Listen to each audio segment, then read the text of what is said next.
চীন থেকে অস্ত্র কেনার কারণে মার্কিন স্যাংশনের কোনো আশঙ্কা নেই বলে জানিয়েছেন পররাষ্ট্র উপদেষ্টা তৌহিদ হোসেন। মঙ্গলবার নিজ মন্ত্রণালয় থেকে বের হওয়ার সময় সাংবাদিকদের প্রশ্নের উত্তরে তিনি কথা বলেন।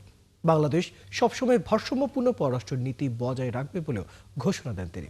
রিপোর্ট করেছেন সুফিয়ান ফারাবী।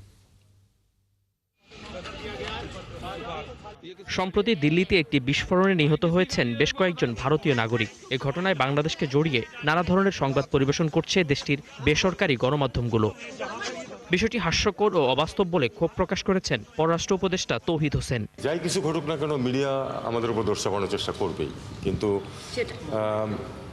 এতে কোনো কারণ নেই এটা বিশ্বাস করার। কোনো সেন্সিবল লোক তো এটা বিশ্বাস করবে না, কাজে এটা নিয়ে আমরা বোঝার।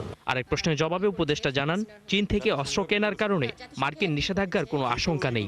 আমরা কোনো দিকে ঢুকে যাচ্ছি না, আমরা ব্যালেন্স রিলেশন বজায় রেখেছি এবং তার মানে আমাদের কোনো স্যাংশনের ভয় নেই বা অস্ত্র। আমি মনে করি না যে আমাদের উপর কোনো ধরনের কোনো স্যাংশন আসবে। এদিকে কার্যক্রম নিষিদ্ধ থাকা আওয়ামী লীগের পক্ষ থেকে জাতিসংঘে চিঠি লিখে সরকারের বিরুদ্ধে নালিশ করা হয়েছে, যদিও সংস্থাটি এখনও কোনো জবাব দেয়নি। পররাষ্ট্র উপদেষ্টাকে এ নিয়ে প্রশ্ন করা হলে কোনো মন্তব্য করেননি তৌহিদ হোসেন। সুফিয়ান ফারাবী, ৭১, ঢাকা।